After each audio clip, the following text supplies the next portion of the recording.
የትላንት አቧራውን አራክፋ ስሟን በግብሯ ልትገልጥ የተነሳችው አዲስ አበባ ከክልል ከተሞች ምሳሌነት አልፋ ስሟ አድማስን ተሻግሮ በሁሉም መስክ ፊት ከቀደሙት ሀገራት ጆሮ አስተጋብቷል። ለዚህም ይመስላል ያቺ በመኪና ትርክም የምትታወቀው ከቆሻሻ ጋር ለረጅም ዓመታት ተወዳይታ የዘለቀችው አዲስ አበባ በአጭር ጊዜ ውስጥ እንደምን ስሟን መጥና ተገኘ ሲሉ ዓለም አቀፍ ምሁራን ጭምር ጥናት ማድረግ የጀመሩት። መቀመጫቸውን በእንግሊዝ ሀገር ያደረጉት 8 ምሁራንና ጋዜጠኞችም በጋራ ያደረጉት ጥናት ታትሞ የተመረቀው ጽሑፍም ለዚህ ማሳያ ሆኗል።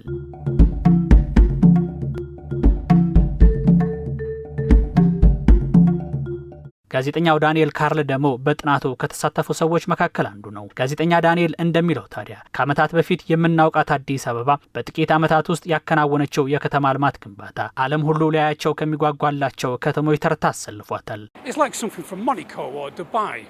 አዲስ አበባ እኮ አሁን ሞናኮን ወይም ደግሞ ዱባይን ሆናለች። በጣም ውብና አረንጓዴ፣ በእግርም ሆነ በሳይክል እየተጓዙ ለመዝናናትና ከተማዋን ለማየት በጣም ምቹ ናት። ስመጣ ለሁለተኛ ጊዜ ሲሆን ለውጧን ካሰብኩት በላይ ነው ያገኘሁት። ከ10 ዓመት በፊት የምናውቃትና አሁን ከጥቂት ዓመታት ወዲህ ያለችው አዲስ አበባ ፈጽሞ አይገናኙም። ባርሴሎና ወይም ሞናኮ ያለው ነው የመሰለኝ። ለውጧ በእውነቱ በጣም አስደናቂ ነው።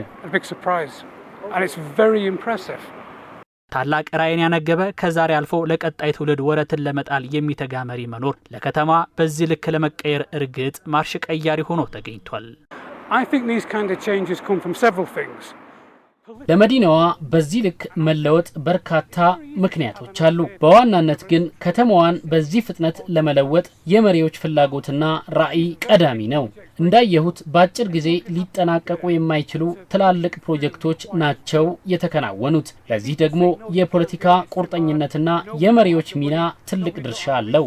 ምናልባት እነዚህን ስራዎች ስታከናውን ምንም እንኳን ህዝብ ቢያምንበትም ነገር ግን ሀብት የለም፣ አሁን መሰራት የለበትም ሊልህ ይችላል። ነገር ግን የከተማዋ ከንቲባና የጠቅላይ ሚኒስትሩ ራዕይ ቁርጠኝነት ይህንን አስገራሚ ስራ እንድናይ ከግማሽ በላይ አበርክተዋለሁ ብዬ ነው ማስበው። የተከናወኑ የከተማ ልማት ስራዎች አሁን ስሟን በግብሯ የገለጠች አዲስ አበባን ለዓለም ገልጦ አሳይቷል የሚለው ዳንኤል በተለይም የአፍሪካ መሪዎች ከተሞቻቸውን እንዴት ለዜጎቻቸው በሚመጥን ልክ መስራት እንደሚችሉ በተሞክሮ የምትቀርብ ሆናለች ብሏል።